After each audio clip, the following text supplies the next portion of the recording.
berusaha, mereka tidak berputus asa, mereka kembali kepada Allah Subhanahu Wa Taala. Kerana apa? Kerana mereka memahami bahawa kehidupan ini adalah ujian. Allah Subhanahu Wa Taala telah berfirman, "Alladzi khalaqal mauta wal hayata liyabluwakum ayyukum ahsanu amala." Allah lah yang telah menjadikan kehidupan kita, kematian kita, semuanya adalah untuk apa? Untuk nak menguji siapakah daripada kalangan kita yang paling baik amalan dia. Apa yang dimaksudkan dengan yang paling baik? Yang mana yang boleh membuktikan bahawa mereka adalah hamba Allah yang sebenar-benarnya. Apabila mereka diuji, mereka mampu untuk nak bersabar. Mereka mampu untuk nak mengharungi ujian ini tanpa terbabas, tanpa melanggar daripada perintah syarak. Kerana Allah Subhanahu Wa Taala dalam surah Al-Baqarah telah berfirman, A'udzu billahi minasyaitonir rajim, wa lanabluwannakum bisyai'in minal khaufi wal ju' wa naqsin minal amwali wal anfusi wath thamarat wa basyirits sabirin alladhina idza asabatuhum musibah qalu inna lillahi wa inna ilaihi raji'un. Allah kata, kamilah yang akan menguji manusia. 5 benda yang Allah uji kita. Al-khawf. Yang pertama sekali Allah uji kita dengan ketakutan. Kita hidup ni kadang-kadang kita rasa tak aman, kita rasa tak secure. Dalam pelbagai keadaan, ada orang yang Allah uji di dalam keadaan yang tidak tenang ketika negara dia dilanda peperangan. Ada yang diuji ketika mana dia berada di negara luar. Ada yang diuji perasaan tidak tenang itu kerana merasakan kerisauan tentang rezeki mereka. Ada yang diuji dengan pelbagai bentuk, maksudnya kita tidak merasa aman, tidak tak merasa tenteram. Itu ujian Allah yang pertama. Dan ujian Allah yang kedua adalah berbentuk kelaparan. Ini adalah orang-orang susah, mereka-mereka yang tidak cukup kais pagi, makan pagi, kais petang, makan petang. Allah uji mereka dengan kelaparan. Ada kala mereka tidak dapat makan, ada kala mereka hanya makan dengan jumlah kadar yang sangat-sangat sedikit. Wal ju'i wa naqsim minal amwal. Dan Allah yang ketiga, Allah uji dengan kekurangan harta benda.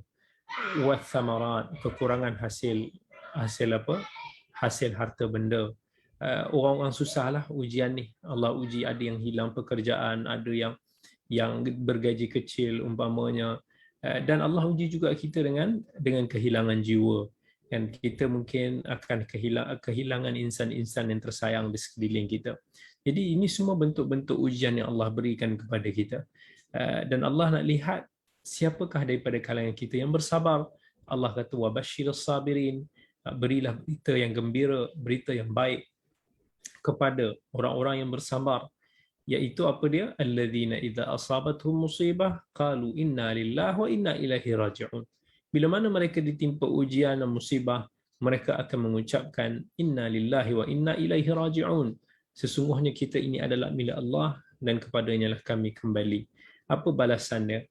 Ulaika alaihim salawatun min rabbihim wa rahmah. Allah kata mereka itu akan mendapat salawat, doa, rahmat, pengampunan daripada Allah dan rahmat, kasih sayang. Kan? Kita ni bila diuji, apa yang kita sebut? Ada tak bila kita diuji, kita cakap dengan penuh ikhlas, penuh kesabaran, kita sebut inna lillahi wa inna ilaihi raji'un? Barangkali mungkin sangat sikit kita mengucapkan kalimah tersebut. Apa yang lebih banyak adalah kita mengeluh. Apa yang lebih banyak adalah kita merungut. Ada yang mungkin sampai ke tahap berfikir tentang benda-benda yang negatif. Ada yang boleh sampai ke tahap meragukan keimanan. Dan kita tidak kembalikan segala urusan itu kepada Allah. Sedangkan Nabi SAW bagi tahu sesiapa yang ditimpa ujian, yang ditimpa musibah, lalu dia mengucapkan inna lillahi wa inna ilaihi raji'un. Sesungguhnya kita ini milik Allah dan kepadanya lah kita kembali. Allahumma ajurni fi musibati wa akhlif li khairan minha. Ya Allah, ganjarilah aku di atas musibah yang menimpa aku dan gantilah ia dengan sesuatu yang lebih baik. Dan musim pandemik yang melanda masyarakat, bahkan manusia di seluruh dunia sejak daripada tahun lepas lagi, memang menguji kita lah. Kan? Ada orang diuji bukan sekadar harta benda, bukan sekadar rezeki. Ada orang yang mungkin tersangkut kat mana-mana. Ada orang yang mungkin tak dapat nak pergi sana kemari. Macam-macam orang. Ada orang yang tersungkur dalam bab rezeki. Ada orang yang kita tengok berada di puncak di atas, kemudian dia tersengkur, rebah menyembah bumi. Dan ada pula yang kita tengok dia berada di bawah, tapi ketika musim pandemik ini dia naik, dia melompat tinggi. Dan itulah maksud daripada firman Allah, Qulillahumma malikal mulk tu'til mulka man tasha wa tanzi'ul mulka mimman tasha wa tu'izzu man tasha wa tudhillu man tasha wa tanzi'ul mulka mimman tasha wa tu'izzu man tasha wa tudhillu man tasha biyadikal khair innaka ala kulli syai'in qadir. Katakanlah wahai Muhammad, wahai Tuhan yang memiliki segala kekuasaan, Engkaulah yang memberikan kekuasaan kepada sesiapa yang Engkau kehendaki, dan Engkau juga lah yang boleh mencabut daripada sesiapa yang Engkau kehendaki. Engkau muliakan sesiapa yang Engkau kehendaki dan Engkau hina sesiapa yang Engkau kehendaki. Di tanganmu lah segala kebaikan, dan sesungguhnya Engkaulah yang maha berkuasa di atas setiap sesuatu. Dan sebahagian manusia bersyukur atas segala musibah dan ujian dihadapi, dan sebahagian lain pula berputus harap kerana menyangka bahawa Allah Subhanahu Wa Taala tidak mengasihi. Masih ramai yang belum mengerti tentang kurniaan Allah, hikmah di sebalik kurniaan ilahi buat setiap hamba-Nya, baik yang di langit ataupun di bumi. Allah itu maha adil, Allah itu maha mengetahui. Hanya sahaja kita ni yang zalim dan yang lemah ini tidak memahami hikmah aturan dan tadbir Allah yang maha meliputi. Dan bila orang kita ni, orang beriman, bila kita diuji, sepatutnya terzahir daripada kita sifat sabar, sifat redha, sifat syukur, sikap positif. Kerana apa kita beriman dengan takdir Allah? Sabar ni adalah bila mana kita boleh menahan diri kita daripada bertindak dengan sesuatu yang boleh melanggar perintah Allah. Maksudnya daripada sudut fizikal. Kita mungkin tidak redha, mungkin hati kita ini tidak tenang, tidak menerima, tetapi kita still boleh sabar. Kita tak ucapkan kalimah-kalimah kufur, kita tidak memaki hamun, kita tidak bertindak melanggar hukum syarak. Bila diuji, kita orang beriman sepatutnya at least mereka boleh sabar. Jangan hilang kesabaran, jangan sampai mengkufurkan Tuhan. Tetapi orang yang lebih baik, orang yang lebih tinggi darajatnya adalah bila diuji ini mereka boleh redha. Sebab orang yang redha ini dia datang dengan hati yang lapang, dengan hati yang menerima. Sebab orang yang sabar tak semestinya mereka redha, tetapi orang yang redha sudah tentu mereka boleh bersabar. Dan yang lebih tinggi daripada itu, tetapi sangat sedikit mereka yang boleh melakukannya, adalah orang yang bersyukur. Orang yang bersyukur bila diuji, mereka akan mengucapkan alhamdulillah dalam setiap perkara. Sebagaimana yang diajarkan oleh Nabi kita sallallahu alaihi wasallam. Nabi kita ajar, kalaulah kita diuji, diberikan benda-benda yang kita lihat baik, ucapkanlah alhamdulillah tatimmus salihat. Segala puji bagi Allah, dengan segala kurniaannya, dengan segala nikmatnya, disempurnakan segala kebaikan. Dan Nabi kata lagi, kalau kita diuji dengan sesuatu yang mungkin kita rasakan tidak baik, tetap juga kita bersyukur, kita mengucapkan alhamdulillah ala kulli hal. Segala puji bagi Allah di atas segala sesuatu. Tapi betapa ramai daripada kalangan kita bila diuji kita bersyukur. Dan Allah tahu tu, Allah sebut dalam Quran, wa qalilum min ibadiyas syakur. Sangat sikitlah daripada hamba-Ku yang bersyukur. Sebab kita ni bila diuji sikit, kan, takkanlah kita nak bersyukur. Ada tak daripada kita bila kita rasa macam Allah, ada je benda-benda yang mengganggu kita, kita ucapkan alhamdulillah? Biasanya tidak. Kebiasaannya bila kita dapat bonus, bila kita dapat benda yang kita rasa baik, baru kita ucapkan alhamdulillah. Tetapi Nabi ajar kepada kita supaya syukur, sebab kita tak tahu apa hikmah di sebaliknya. Dan kita barangkali ditimpa kesusahan sekarang, tetapi kerana kesusahan yang kita lalui, kerana pengalaman ini, kerana apa yang kita pelajari daripada ujian ini, kita bangkit dan kita mampu mencapai banyak kebaikan di masa yang akan datang. Betapa ramai orang yang dahulunya mereka diuji dan mereka tak tahu pun kebahagiaan, kejayaan yang mereka kecapi sekarang juga adalah datang daripada ujian kesusahan yang mereka lalui dulu. Fa inna ma'al usri yusra. Dan di sebalik kesusahan itu pasti ada kesenangan. Islam mengajar kita bagaimana untuk kita bersikap positif. Kan positif. Jangan bersikap negatif. Sebab itu Nabi SAW puji orang beriman, ajaban li amril mu'min. Dan sungguh ajaib urusan orang yang beriman itu.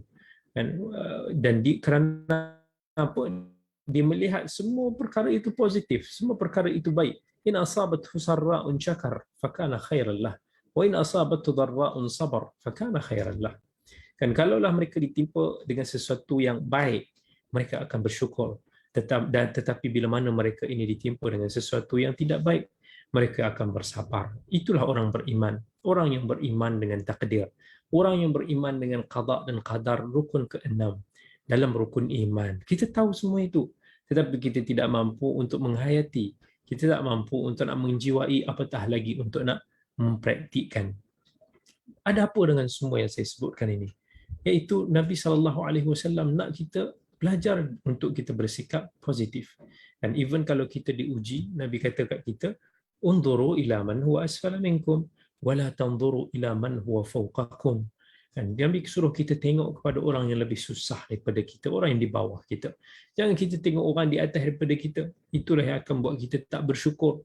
Itulah yang akan buat kita mengeluh, kita menyalahkan takdir, kita mempersoalkan ketuhanan Allah, kita mempersoalkan segala ketentuan. Islam mengajar kita untuk bersikap positif. Redha dengan qada dan qadarullah. Redha adalah pasrah kepada Tuhan dengan hati yang lapang. Seseorang itu tidak akan mencapai darjat redha melainkan dengan hati yang lapang, menerima ketentuan Tuhan. Dan tidak mungkin baginya mencapai darjat tersebut melainkan setelah dia mampu untuk bersabar. Orang yang kufur semestinya tidak bersabar. Orang yang bersabar pula tidak semestinya redha. Dan orang yang redha pula tidak semestinya bersyukur. Ma asaba min musibatin illa biidznillah wa man yu'min billahi yahdi qalbah.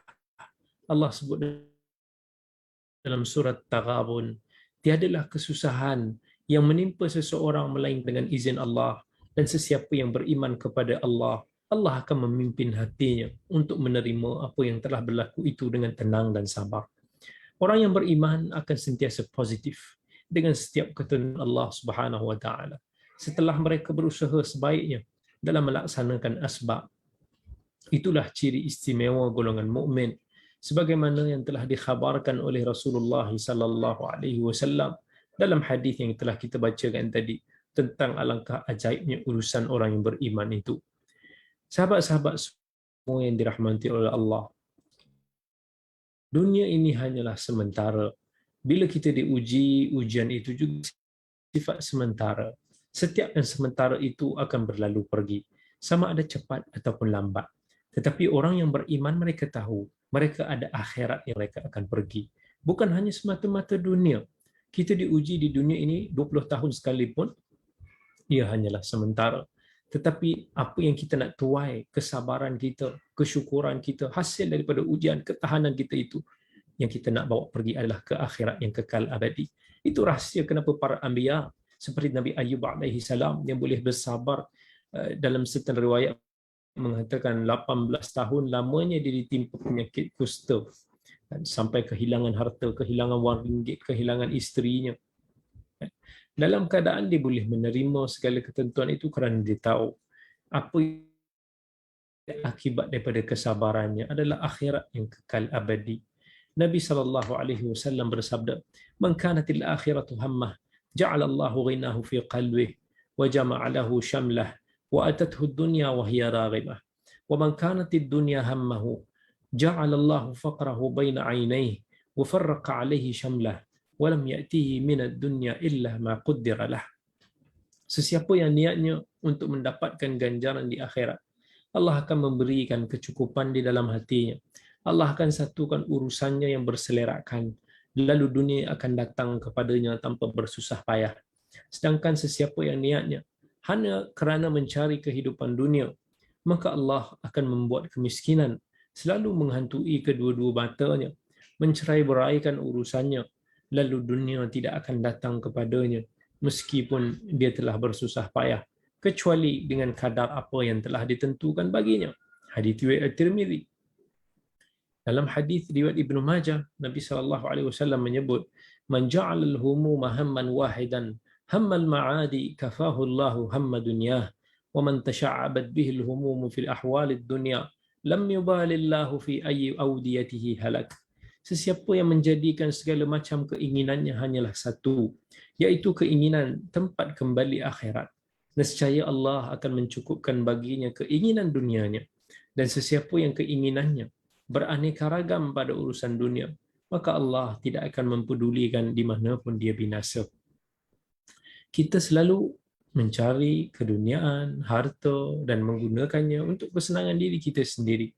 Dan seandainya kita memiliki kekayaan, kesenangan, kenikmatan hidup, mungkin antara perkara pertama yang kita ingin lakukan adalah kita penuhi impian hati kita. Kita akan cuba untuk nak mencapai kemewahan duniawi. Semua itu tidak menjadi kesalahan. Tetapi seringkali kita terleka sampai kita begitu gairah mengejar dunia yang fana, yang sementara. Kita terlupa untuk nak menggunakannya sebagai pelaburan di akhirat sana. Dan kita mungkin macam orang yang mendapat durian runtuh atau orang yang dapat harta pusaka. Kita pun enjoy, kita jolly sepuas hati tanpa memikirkan bahawa segala kesenangan tersebut akan hangus sekiranya kita tidak usahakan untuk pelaburan pada masa hadapan. Dan masa hadapan kita adalah akhirat. Akhirat adalah masa hadapan yang pasti. Amal saleh daripada segala rezeki, kurniaan Allah merupakan perbuatan pelaburan yang tidak akan rugi. Tapi kita selalu gigih mengejar dunia, seolah-olah kita tidak beriman dengan hari perhitungan setelah mati. Sedangkan sebaik-baik rezeki dunia ialah apa-apa yang digunakan untuk keuntungan di akhirat nanti. Jadi orang yang memenuhkan kehidupannya dengan kebaikan dan menjadikan akhirat sebagai destinasi tujuan, sentiasa akan terasa seolah-olah dirinya orang yang senang. Sebab dia tenang dan yakin dengan segala yang dimilikinya itu bakal memberikan manfaat kepada dirinya pada masa hadapan. Dia sedar berlebihan bukanlah semestinya memberi kebaikan. Kadang-kadang kita rasa hairan dengan orang-orang kaya, hartawan-hartawan yang ada harta-harta yang sangat banyak, tak luak pun. Tapi jarang sekali memiliki waktu untuk keluarga yang tersayang. Jarang sekali memiliki kehidupan yang tenang. Jarang sekali dapat nyenyak di atas bantal yang empuk. Tapi dia sentiasa mengejar dan mengejar seolah-olah merasakan tidak kecukupan, takut apa yang dimilikinya itu akan kehilangan sampai mereka terlupa untuk nak melabur di akhirat yang bakal menjadi destinasi terakhirnya. Walaupun dia kaya, dia terlupa untuk nak membeli hartanah istimewa di syurga. Jadi bila dia telah tiada, meninggalkan warisan berjuta-juta dan tak ada seorang pun daripada waris dia nak menyambung legasi jariah dia. Even kita tengok, selalu kita tengok waris-waris akan berperang satu sama lain, merebut aset yang telah diusahakan oleh orang tuanya siang dan malam. Dan akhirnya harta dan zuhud yang kita miliki itu tak mampu memberikan manfaat kepada diri kita. Lalu di akhirat nanti penyesalanlah yang kita akan rasakan. Sedangkan Nabi sallallahu alaihi wasallam dalam hadis riwayat Muslim telah bersabda, "Idza mata al-insan inqata'a 'amaluhu illa min thalathah, min sadaqatin jariyah wa 'ilmin yuntafa'u bih wa waladin salihin yad'u lah." Setelah seorang itu meninggal dunia, maka terputuslah amalannya kecuali 3 perkara: sedekah jariah, ilmu yang bermanfaat dan juga anak saleh yang mendoakannya. Kehidupan ini begitu singkat. Adakah kita sudah menyediakan secukupnya ketiga-tiga bekalan yang merupakan pelaburan yang sentiasa mengalir walaupun tulang kita nanti sudah reput di liang lahat? Allah uji kita. Setiap daripada kita mesti ada jatuh dan bangun. Tetapi kenapa kita jatuh? Supaya kita belajar kembali untuk bangkit. Ramai orang yang belajar daripada jatuh dan bangun. Kita lihat sejarah-sejarah, kisah-kisah orang yang berjaya. Pasti dalam kisah-kisah mereka ini ada susah, senang, ada jatuh bangunnya. Dan kita tengok perjuangan para rasul yang mana tidak akan mencapai satu kemenangan Islam yang telah tersebar pada hari ini, hasil dinikmati oleh 1.67 ataupun bilion umat Islam pada hari ini, tidak akan mampu digapai tanpa kesusahan yang telah dilalui oleh para sahabat Nabi sallallahu alaihi wasallam, Rasulullah sallallahu alaihi wasallam, mereka yang telah berjuang untuk menyampaikan agama Allah ini, dicemuh, dihina, difitnah, diperangi, dibunuh, diseksa, dihalau. Sebutkan apa sahaja bentuk ujian, mereka semua pernah melaluinya. Tetapi hasilnya, inilah yang kita nikmati, nikmat hidayah. Yang mana kita lahir, banyak orang daripada kita yang lahir dalam keadaan Muslim. Hakikatnya kitalah yang tidak menghargai nikmat yang Allah telah berikan kepada kita. Sebahagian kita menyangka langit sentiasa cerah, tak ada ribut,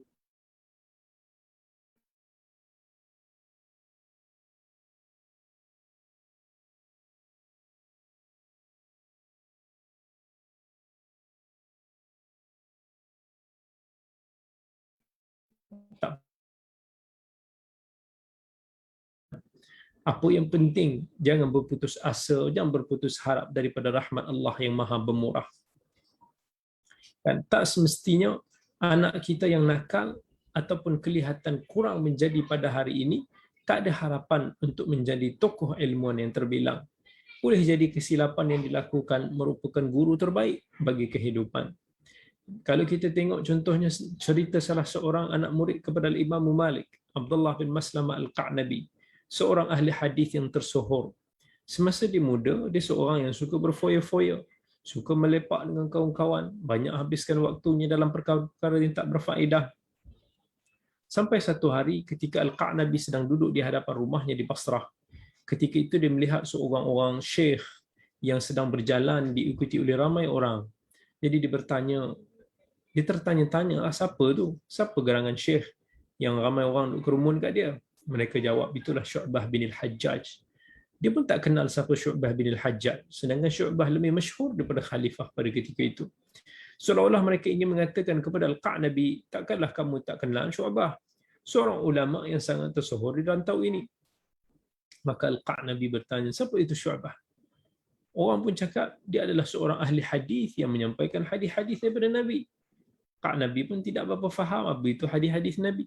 Jadi dia pun pergi rempuh kepada gerombolan itu sampai ke arah Syu'bah dan diminta Syu'bah untuk nak memperdengarkan kepadanya hadis Nabi sallallahu alaihi wasallam.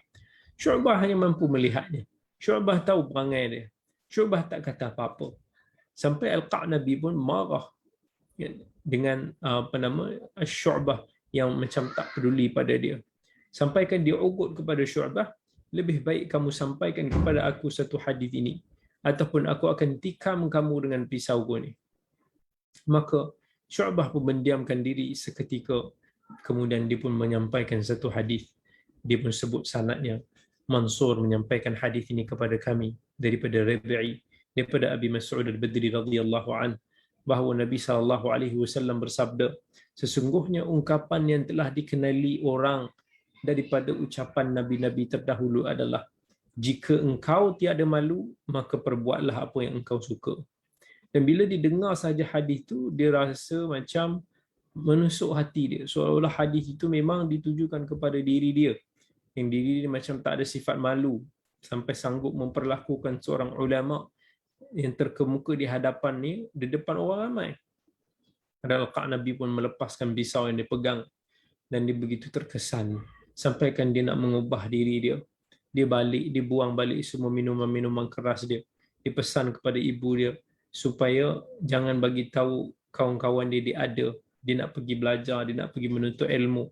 Maka akhirnya mereka menasihatkan untuk pergi ke Madinah berguru dengan Al-Imam Malik bin Anas, seorang ahli hadis dan fiqh yang terkenal di seluruh dunia. Beliau pergi melazimi Imam Malik dengan agak lama sehingga berjaya menjadi seorang murid yang sangat dikenali dalam dunia ilmu hadis. Dan setelah lama tak pulang, dia pun pulang untuk bertemu dengan guru yang telah memberikan inspirasi kepadanya, iaitu Syu'bah. Tetapi gurunya tersebut telah meninggal dunia. Fudail bin Iyad, seorang ilmuwan yang zuhud, yang hebat. Diceritakan dulu dia pula adalah seorang perompak yang suka merompak kafilah-kafilah haji ketika perjalanan mereka menunaikan haji ke Baitullah. Dia biasa akan menanti di satu tempat yang sesuai dan kemudian dia akan merompak daripada kafilah-kafilah yang lalu. Sampai ada satu hari ketika dia sedang bersembunyi menanti di satu kawasan, ada satu kafilah tengah berehat di sebalik dinding tempat dia bersembunyi. Masa dia duduk dengar kafilah tu pun sembang, dia kata jom kita pergi cepat sebelum Fudail datang untuk nak rompak barang-barang kita. Fudail pun masa tu dia macam tersentak dan dia tertanya-tanya, aku ini telah banyak kali menakutkan tetamu Allah. Demi Allah aku tidak akan ulang selama-lamanya. Syu'bah bin Al-Hajjaj, Fudail bin Iyad juga pernah dikatakan antara kisah penyebab kepada dia taubat adalah dia dulu menceroboh ke bilik seorang gadis dengan niat yang tidak baik. Tetapi ketika itu gadis tersebut sedang membacakan sepotong ayat alam ya'ni lil ladzina amanu an takhsha'a qulubuhum li dzikrillahi wa ma nazala minal haqq. Belum sampaikah lagi masanya bagi orang-orang yang beriman untuk khusyuk hati mereka, mematuhi peringatan pengajaran Allah serta mematuhi kebenaran Al-Quran yang diturunkan kepada mereka. Fudail seolah-olah terpana dengan peringatan daripada ayat tersebut, seolah-olah ditujukan kepada dirinya. Dia terus balik bertaubat daripada segala kejahatan. Kemudian akhirnya dia menjadi seorang ulama yang terbilang setelah belajar buat masa yang lama.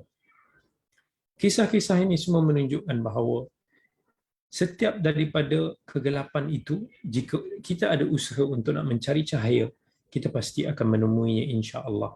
Usaha adalah tangga kejayaan. Kita perlu berusaha dalam apa sekalipun. Kan dalam rezeki pun kita kena berusaha. Kan tak ada rezeki yang datang bergolek. Allah pun kata, "Huwallazi ja'ala lakumul arda dhalulan famshu fi manakibiha wa kulu min rizqihi." Dialah yang menjadikan bumi bagi kamu mudah untuk digunakan. Maka berjalanlah di merata-rata rentuk caruknya.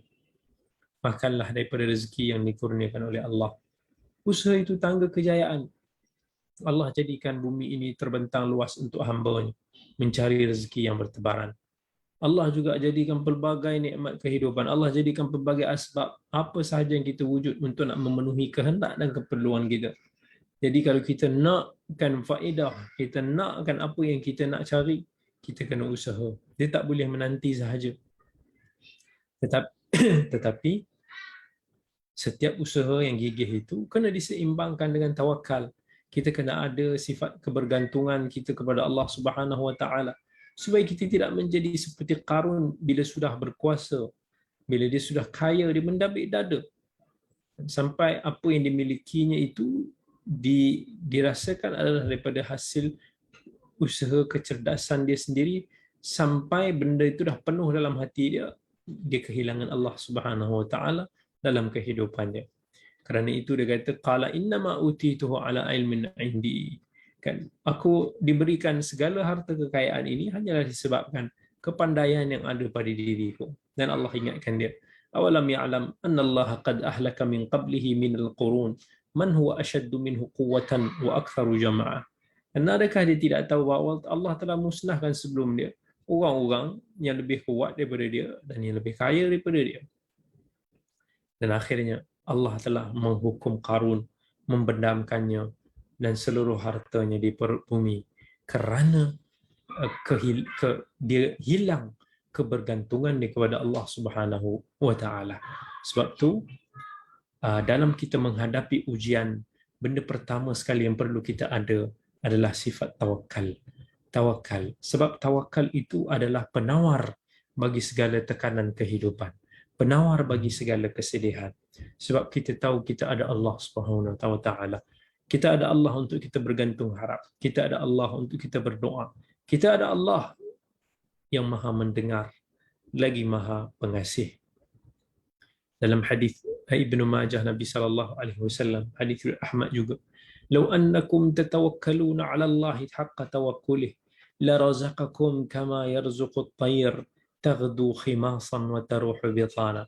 Kalau kamu bertawakal kepada Allah dengan sebenar-benarnya, nescaya kamu akan diberikan rezeki sebagaimana burung yang diberikan rezeki. Pada pagi hari dia keluar dalam keadaan perut yang kosong dan dia pulang dalam keadaan perut yang kenyang. Kerana hadis ini mengajar kepada kita tentang asas kepada tawakal.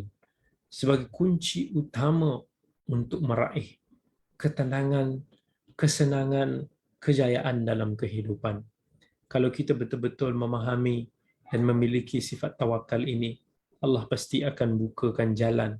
Allah pasti akan membantu kita, sebagaimana Allah Subhanahu Wa Taala telah menunjukkan kepada burung kan, jalan rezekinya setiap hari dengan hanya keluar dan pulang, sedangkan burung itu tidak berakal, sedangkan burung itu tidak memiliki karier ataupun perancangan kehidupan. Dan hadis ini juga mengajar kita tentang konsep tawakal sebenar yang tidak menafikan usaha. Sebab hakikat tawakal melibatkan kedua-dua aspek, hati dan juga fizikal. Melalui hati kita akan bergantung sepenuhnya kepada Allah Subhanahu Wa Taala yang telah menentukan bagi kita segalanya. Sama ada apa yang kita sangkakannya sebagai baik ataupun buruk. Manakala tubuh kita pula tidak akan berhenti dari mencari asbab rezeki dan kebaikan, kerana ia merupakan tuntutan. Hati yang berserah kepada Allah tidak akan kecewa apabila tidak berhasil mendapatkan sesuatu setelah kita berusaha sedaya upaya, kerana kita memahami konsep takdir dan kita beriman kepada qada dan qadar. Melalui tawakal kita akan memperolehi sifat syukur, sifat redha dan sifat sabar. Tapi ada juga manusia yang gagal menyelami erti tawakal ini, sehingga ada yang meninggalkan usaha dengan alasan tawakal, dan ada juga yang meletakkan segala kejayaan di atas usaha dan kepintaran dia. Golongan yang pertama selalu menjadikan tawakal sebagai alasan untuk menutupi kemalasan, manakala golongan yang kedua pula lemah imannya kepada Allah Subhanahu Wa Taala. Lalu banyak dia akan berusaha ataupun melakukan apa-apa yang bercanggah dengan agama. Banyak sekali kita tengok Allah perintahkan kepada kita untuk nak bertawakal dalam Al-Quran. وَمَا لَنَا أَلَّا نَتَوَكَّلَ عَلَى اللَّهِ وَقَدْ هَدَانَا سُبُلَنَا وَلَنَصْبِرَنَّ عَلَى مَا آذَيْتُمُونَا وَعَلَى اللَّهِ فَلْيَتَوَكَّلِ الْمُتَوَكِّلُونَ. Dan mengapa pula kami tidak berserah diri kepada Allah, padahal Dia telah menunjukkan jalan untuk setiap seorang daripada kami menjalaninya. Dan kami sesungguhnya bersabar terhadap segala perbuatan kamu yang menyakiti kami. Maka kepada Allah jugalah hendaknya kita berserah. Orang yang mahu berserah kepada Allah Subhanahu Wa Taala, kita berserah segala urusan, kerana Dialah yang memiliki segala pengetahuan, Dialah yang memiliki kuasa keluasan rahmat, dan Dialah yang memiliki segala kekuasaan yang maha bijaksana. Wa may yatawakkal 'ala Allahi fahuwa hasbuh. Sesiapa yang bertawakal kepada Allah, maka cukuplah Allah baginya. Jadi sahabat-sahabat yang dikasihi oleh Allah, pada malam ini kita sama-sama bermuhasabah diri kita. Bagaimana kita menjalani kehidupan kita, bagaimana kita menempuh ujian kita semua yang pelbagai. Setiap daripada kita hakikatnya diuji. Jangan ingat keujian itu hanya pada orang yang menghadapi kesulitan dalam kehidupan. Sedangkan ujian yang paling dahsyat adalah ujian yang menimpa orang-orang yang merasakan kesenangan. Kerana dengan kesenangan diseringkali akan leka. Dengan kesenangan diseringkali akan kufur dengan nikmat Tuhan. Nikmat Allah adalah ujian yang paling besar kepada kita. Sebab tu Nabi dalam Quran Allah kata, innama amwalukum wa auladukum fitnah. Sesungguhnya hartamu, anakmu adalah fitnah. Kedua-dua ini adalah perkara yang paling diingini oleh manusia. Benda yang paling disayangi oleh manusia adalah harta dan anak-anak. Itu kedua benda yang manusia tak mau kehilangan. Dan itu semua adalah ujian yang terbesar dalam kehidupan kita. Betapa ramai orang yang tidak melepasi ujian anak-anak, ujian amanah yang kita kena bina, yang kita kena tarbiyah. Ya Allah dah pesan, ya ayyuhalladzina amanu la takhunullaha war rasul wa takhunu amanatikum wa antum ta'lamun wa'lamu annama amwalukum wa auladukum fitnah wa anna Allaha 'indahu ajrun 'azim. Allah pesan kepada kita, jangan kita khianat Allah dan Rasul. Jangan khianat amanah. Dan Allah ingatkan anak-anak itu adalah amanah. Harta kita adalah amanah. Tapi itu semua ujian. Tetapi siapa yang percaya melepasi ujian tersebut, Allah kata, Allah akan sediakan ganjaran besar yang sangat-sangat agung di sisinya. Dan bila kita diuji, saya boleh rumuskan beberapa tips untuk kita mencari hala tuju kita, untuk kita bangkit semula daripada kejatuhan, daripada kegagalan, menuju ke arah kejayaan, menuju ke arah kebahagiaan. Yang pertama sekali, kita kena yakin dan percaya setiap yang berlaku itu adalah ujian Allah Subhanahu wa taala. Ujian Allah untuk melihat, untuk menguji kesabaran dan keimanan kita. Jangan kita salahkan Tuhan. Jangan kita berfikir seolah-olah kita ini seperti malaikat. Kita ini mesti akan diuji. Sedangkan Nabi SAW, kekasih Allah yang paling mulia, diuji yang paling dahsyat. Sampai ketika Nabi ditanya dalam hadis riwayat At-Tirmidzi, ayyun nasi asyaddu bala'an? Siapakah manusia yang paling kuat diuji? Nabi jawab, al-anbiya, para nabi yang paling kuat diuji. Adakah ujian kita sehebat ujian para anbiya? Sudah pasti tidak. Jangan kita gunakan alasan aku bukan nabi. Tetapi kita gunakan alasan kita kena contohi Nabi. Laqad kana lakum fi Rasulillahi uswatun hasanah. Sesungguhnya pada diri Rasulullah itu ada contoh tauladan yang baik. Maka bila kita ingat perjuangan Rasulullah, kita akan jadi semakin kuat untuk mengharungi ujian kita, insya-Allah. Yang kedua, kembali kepada pegangan agama dan dekatkan diri kita kepada Allah Subhanahu wa taala. Allah Subhanahu wa taala yang Maha Pencipta, Al-Khaliq. Kita dekatkan diri kepadanya dengan buat amal-amal saleh, jaga salat kita, baca Al-Quran, berdoa, zikir, amal ibadah, bantu orang lain, mudahkan urusan orang lain. Apa-apa saja yang disukai oleh Allah, itu semua termasuk dalam perkara ibadah. Jangan ketika kita diuji, kita semakin menjauhi Allah. Jangan kita semakin mempersoalkan hikmah dan aturan Allah Subhanahu wa taala. Yang ketiga, hiduplah dengan kehidupan sekarang. Janganlah dikenang apa yang telah berlalu dan janganlah terlalu bimbang dengan perkara yang akan mendatang. Ada orang dia terlalu paranoid, kan? Dia terlampau letakkan diri dalam situasi trauma sampai dia susah untuk nak move on, dia susah untuk nak berjalan ke hadapan. Tetapi kita jangan terlampau lekat dengan masa lalu yang kelam, yang memberikan tekanan kepada kita, tetapi kita sentiasa bergerak ke hadapan dan kita kena belajar untuk hidup dengan kehidupan kita yang sekarang dan merancang untuk masa yang akan datang tanpa terlalu bimbang. Yang keempat, kita kena set mind kita. Kita set untuk apa? Kita tukar daripada mindset kita yang negatif, mindset kita yang terlampau hilang keyakinan diri. Kita kena tukar kepada satu keimanan, kepada kepercayaan yang lebih positif. Kita kena bina keyakinan diri kita. Dan kita kena sedar, kita kena develop, kena bisik cakap pada diri kita. Kita mampu untuk nak menghadapi ujian ini. Kita mampu untuk nak mengharungi. Kita mampu untuk nak menghadapi kegagalan kita ini. Yang seterusnya, tingkatkan semangat kita, motivasi kita. Macam mana kita nak tingkatkan motivasi kita? Kita dengar nasihat-nasihat daripada alim ulama, daripada para ilmuwan, kita baca buku, kita baca kisah-kisah mereka yang diuji, kita ambil iktibar, kita berjalan di muka bumi Allah, kita berbual dengan ramai orang, kita buat kerja-kerja kebajikan. Masa tu insya-Allah dia akan memberikan kepada kita satu momentum yang positif, akan memberikan kepada kita motivasi yang baik.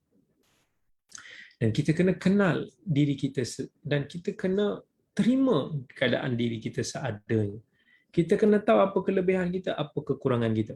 The problem is bila mana kita punya expectation terlalu tinggi sedangkan realiti itu sangat bawah daripada expectation kita. Kita terlalu mengharapkan itu, tetapi realiti yang berlaku begini.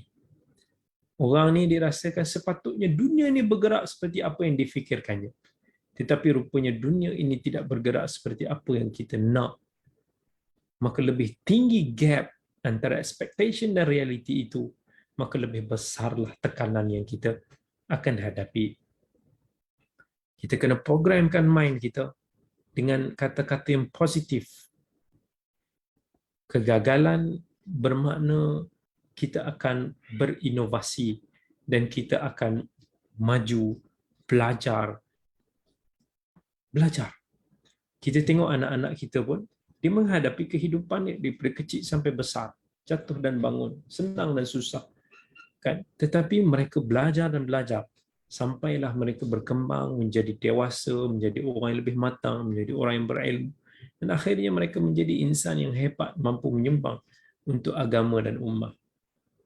Dan kemudian pilih rakan yang baik, pilih sahabat yang sejati, sahabat yang rela sedia untuk berkongsi, sahabat yang boleh berbincang, sahabat yang boleh memberikan bimbingan, sahabat yang boleh bersama susah dan senang. Itulah yang akan memberikan ketenangan kepada kita. Lupakan apa yang lepas. Maafkan diri dan orang lain. Belajar kemaafan. Bila kita belajar untuk nak memaafkan orang, kita akan rasa very relief. Kita akan rasa macam satu beban yang besar dalam kehidupan kita ni akan dilepaskan begitu. Kerana itu kata Imam Syafi'i rahmatullahi alaih, "Lamma afautu wa lam ahqid ala ahadin, arahtu nafsi min hammil adawati." Aku ni bila mana aku memaafkan orang, aku tidak simpan, tidak taruh dendam. Aku telah merehatkan jiwaku daripada kegusaran permusuhan.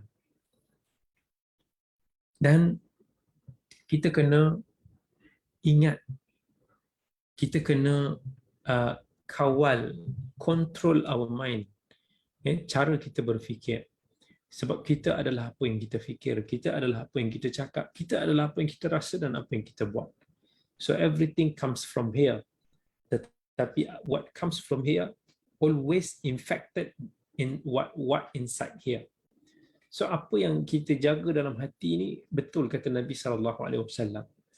Di dalam tubuh manusia ni ada mudghah. Idza salahat salahal jasadu kulluhu wa idza fasada al jasadu kulluhu. Ada seketul daging yang mana kalau baik, baiklah dia.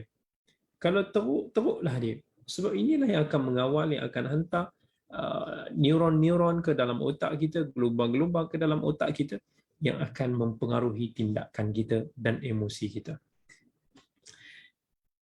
Dan kita kena selalu belajar untuk melahirkan rasa gembira, belajar untuk nak meluahkan kasih sayang dalam setiap apa yang kita lakukan.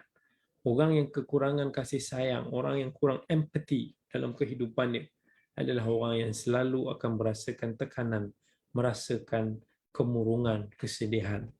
Tapi bila kita belajar untuk nak memenuhkan hati kita dengan kasih sayang, kehidupan kita sebenarnya akan dirasakan sangat-sangat bermakna. Dan ingat, kita kena belajar sentiasa untuk bersyukur. Sebab ada lagi orang yang lebih teruk ujiannya daripada kita. Dan di sebalik daripada ujian yang Allah nak beri kepada kita ni, hakikatnya ada kebaikan-kebaikan, kesenangan-kesenangan yang kita barangkali belum tahu. Aturan hikmat daripada Allah di masa yang akan datang. Ingat bahawa ujian yang kita hadapi ini adalah sementara. Dan setiap yang sementara itu akan berlalu pergi. Bersabarlah seketika. Moga-moga dengan kesabaran kita yang sementara itu mampu untuk kita memperolehi kebahagiaan dan kesenangan yang abadi. Kita tukar cara pemikiran kita. Pandang kegagalan itu sebagai satu peluang untuk kita menjadi yang lebih baik, untuk nak kita bangkit. Tanya dalam diri kita, apa yang baik? Apa yang baik daripada ujian, kegagalan, kesusahan, musibah, tekanan yang aku sedang hadapi ini? Apa ibrah dia? Apa pengajaran dia? Apa nilai? ataupun apa peluang yang ada di sebalik kegagalan ini. Bagaimana aku boleh gunakan kejatuhan ini untuk aku bangkit, mendaki, untuk aku terbang, untuk aku menjadi orang yang lebih baik, orang yang lebih bahagia. Dan akhir sekali, ingatlah, apabila Allah Subhanahu wa taala menguji kita, ia bermaksud Allah masih menyayangi kita. Jadi dekatkan diri kita kepada Allah dan yakinlah pertolongan Allah itu akan tiba. Fa inna ma'al usri yusra. Di sebalik kesusahan itu bersamanya kesenangan. Dan Nabi kata wa'lam anna an-nasra ma'as sabr wa anna al-faraja ma'al karb wa anna ma'al usri yusra. Ketahuilah bahawa setiap pertolongan itu bersamanya kesabaran. Dan setiap kesusahan itu ada kelapangan. Dan setiap kesempitan itu ada kelapangan. Wa anna ma'al usri yusra. Di sebalik kesukaran itu ada kesenangan. Di sebalik setiap kesusahan itu pasti ada kesenangan. Itulah Allah telah janjikan kepada kita. Jadi seorang hamba kena selalu untuk nak dekatkan diri kepada Allah. Bersabar menanti pertolongannya. Yakin dengan janjinya. Itulah yang Allah sebut dalam surah At-Talaq. Dalam satu ayat yang sangat famous. وَمَنْ يَتَّقِ اللَّهَ يَجْعَلْ لَهُ مَخْرَجًا وَيَرْزُقْهُ مِنْ حَيْثُ لَا يَحْتَسِبُ وَمَنْ يَتَوَكَّلْ عَلَى اللَّهِ فَهُوَ حَسْبُهُ. Siapa yang bertakwa kepada Allah, nescaya Allah akan bagi dia jalan keluar daripada apa yang kesusahan yang sedang dihadapi. Dan Allah akan berikan rezeki daripada jalan yang tidak disangka. Sesiapa yang bertawakal kepada Allah, maka cukuplah Allah bagi dia. Bersabar. Sebab sabar itu merupakan kunci kemenangan dan pertolongan daripada Allah. Allah kata, Wallahu ma'as sabirin. Allah bersama dengan orang-orang yang bersabar. Malah Allah Subhanahu wa taala menjanjikan ganjaran yang tidak terhitung banyaknya kepada hamba-hambanya yang bersabar. Innama yuwaffas sabiruna ajrahum bighairi hisab. Sesungguhnya orang-orang yang bersabar sahajalah yang akan disempurnakan pahala mereka yang tidak terkira. Itu firman Allah dalam surah Az-Zumar. Moga-moga insya-Allah perkongsian kita pada malam ini moga-moga dapat memberikan manfaat bersama kepada kita semua. Dan saya ingat sekadar itu sahaja dulu perkongsian saya pada malam ini. Insya-Allah saya pun ada tetamu. Jadi saya sudahi dulu dengan aqulu qawli hadha wa astaghfirullahal azim li wa lakum. Wassalamualaikum warahmatullahi wabarakatuh.